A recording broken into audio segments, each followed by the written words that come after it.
स्वागत है आप सभी का आपके अपने YouTube channel news and fun today में। आइए दोस्तों, राजस्थान जीके से संबंधित एक और क्लास की शुरुआत करते हैं। उम्मीद है इससे पहले सभी पिछली क्लासों को आपने ध्यानपूर्वक देख लिया होगा। आज हम पहले प्रश्न की शुरुआत करें उससे पहले अगर आप चैनल पर नए हैं तो चैनल को सब्सक्राइब कर लें, और अगर आप हमारे टेलीग्राम चैनल से जुड़ना चाहते हैं तो उसका जो लिंक है वो डिस्क्रिप्शन में दिया गया है। आज का पहला प्रश्न है कि कपास के लिए इनमें से कौन सी मिट्टी सर्वोत्तम मानी जाती है? लाल मिट्टी, दोमट मिट्टी, काली या जलोढ़ मिट्टी? तो कपास के लिए इनमें से जो मृदा सबसे उपयुक्त मानी जाती है वो मानी जाती है काली मिट्टी। इसका राइट आंसर होगा सी। बढ़ते अगले दूसरे क्वेश्चन की ओर। राजस्थान की सर्वाधिक उपजाऊ मिट्टी कौन सी है? रेतीली मिट्टी, जलोढ़ मिट्टी, दोमट या लेटेराइट मिट्टी? तो राजस्थान की जो सर्वाधिक उपजाऊ मिट्टी है वो मानी जाती है जलोढ़ मिट्टी। इसका राइट आंसर होगा बी। बढ़ते अगले तीसरे क्वेश्चन की ओर।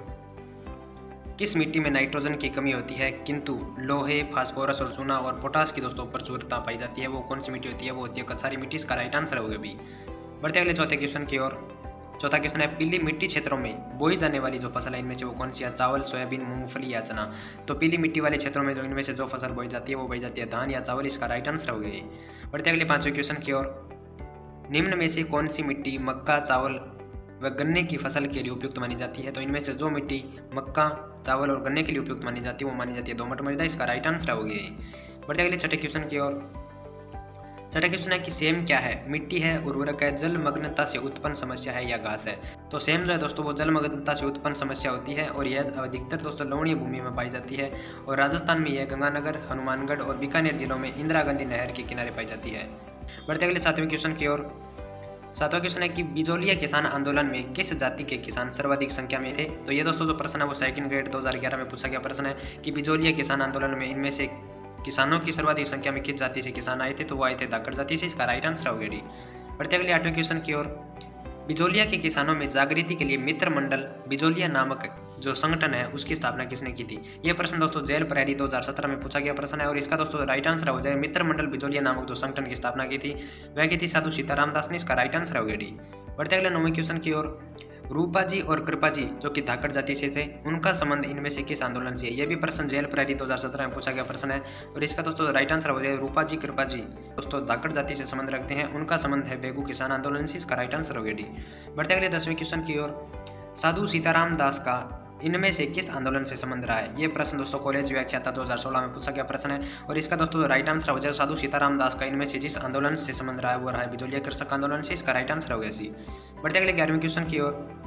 विजय सिंह पथिक ने बिजोलिया आंदोलन में भाग कब लिया था? यह प्रश्न वन रक्षक 2013 भर्ती परीक्षा में पूछा गया प्रश्न है, और यह अधिकतर परीक्षाओं में पूछा जाता है। तो दोस्तों विजय सिंह पथिक ने बिजोलिया आंदोलन में जो भाग लिया था वह लिया था दोस्तों 1915 में, जो कि भूमिगत रूप से लिया था।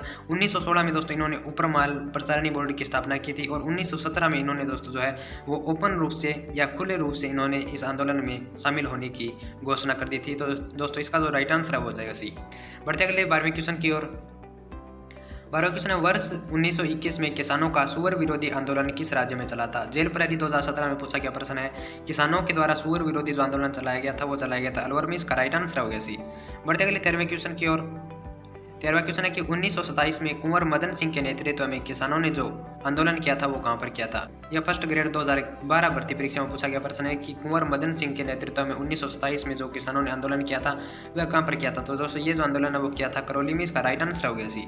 बढ़ते अगले 14वें क्वेश्चन की ओर। सतत व समग्र मूल्यांकन की नोडल एजेंसी इनमें से कौन सी है? तो दोस्तों ये जो प्रश्न है वो रीट परीक्षा के लिए अति महत्वपूर्ण प्रश्न है। रीट लेवल फर्स्ट में भी ऐसे प्रश्न पूछे जाते हैं, और रीट लेवल फर्स्ट के लिए दोस्तों ये नहीं है 4 जो प्रश्न है वो मनोविज्ञान संबंधी प्रश्न है। अगर दोस्तों एग्रीकल्चर सुपरवाइजर की तैयारी करने वाले जो अभ्यर्थी हैं वे इन 3 से 4 प्रश्नों को स्किप करना चाहें तो वे आगे निकाल सकते हैं। तो दोस्तों सतत समग्र मूल्यांकन की जो नोडल एजेंसी है इनमें से वो है सीबीएसई। इसका राइट आंसर होगा अभी। बढ़ते अगले 15वें क्वेश्चन की ओर। 15वां क्वेश्चन है कि सतत व समग्र मूल्यांकन में समग्र का अर्थ क्या है? तो समग्र का अर्थ इनमें से दोस्तों ये सभी हैं कि निरंतरता है, नियमितता है, क्रमबद्धता है, इकाई परीक्षण की आवृत्ति है, निदानात्मक एवं उपचारात्मक परीक्षण है। तो इसका राइट आंसर दोस्तों हो गया डी। बढ़ते अगले 16वें क्वेश्चन की ओर। 16वां क्वेश्चन है शिक्षण अधिगम प्रक्रिया में निदानात्मक परीक्षणों को लाने का इनमें जो श्रेय दिया जाता है वो किसको दिया जाता है? तो शिक्षण अधिगम प्रक्रिया में जो निदानात्मक परीक्षणों का जो श्रेय दिया जाता है वो दिया जाता है स्किनर को। इसका राइट आंसर हो गया बी। बढ़ते अगले 17वें क्वेश्चन की ओर। अंक गणित में निदानात्मक परीक्षणों को लाने का श्रेय किसे दिया जाता है? जीटी बुशवेल को, लेनॉर्ड जोन को, एक या दो, दोनों या स्किनर को? तो अंक गणित में निदानात्मक जो परीक्षण लाने का जो श्रेय दिया जाता है वो दिया जाता है जीटी बुशवेल और लेनॉर्ड जोन को। इसका दोस्तों राइट आंसर हो गया सी। बढ़ते अगले 18वें क्वेश्चन की ओर। 18वां क्वेश्चन है कि ग्रेडिंग, कोडिंग, अंकन और क्रेडिट संचय प्रणालियां खालिस्तान के कुछ उदाहरण है। तो दोस्तों ये जो उदाहरण है ग्रेडिंग, कोडिंग और अंकन, ये उदाहरण है अधिगमकर्ताओं की उपलब्धि के आकलन की गणन विधि है। इसका दोस्तों राइट आंसर हो गया सी। बढ़ते अगले 19वें क्वेश्चन की ओर। 19वां क्वेश्चन है कि वह स्त्री जिसका पति प्रदेश से आने ही वाला हो। यह दोस्तों प्रश्न जो है वो 3rd ग्रेड भर्ती 2013 में पूछा गया प्रश्न है। जिस स्त्री का पति प्रदेश या विदेश से आने वाला हो उसे क्या कहते हैं? उसे कहते हैं आगमिष्यत पति का। इसका राइट आंसर दोस्तों हो गया डी। बढ़ते हैं 20वें क्वेश्चन की ओर। अगला क्वेश्चन है कि स्त्रीण शब्द के लिए सही वाक्यांश इनमें से कौन सा है? तो दोस्तों ये जो प्रश्न है वो RBSc लिपिक 2013 में पूछा गया प्रश्न है। तो स्त्रीण शब्द जो है दोस्तों उसका जो अर्थ होता है वो होता है कि स्त्रियों की तरह स्वभाव वाला। इसका राइट आंसर हो गया बी। बढ़ते हैं 21वें क्वेश्चन की ओर। 21वां क्वेश्चन है कि आगी बड़वाग्नि से बड़ी है आग पेट की। में बड़वाग्नि जो शब्द है इनमें से किस एक के लिए प्रयुक्त हुआ है? तो इसमें से सही का चयन करना है।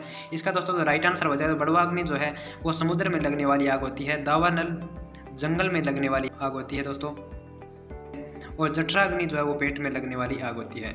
इसका दोस्तों जो राइट आंसर है वो हो गया सी। बढ़ते अगले 22वें क्वेश्चन की ओर।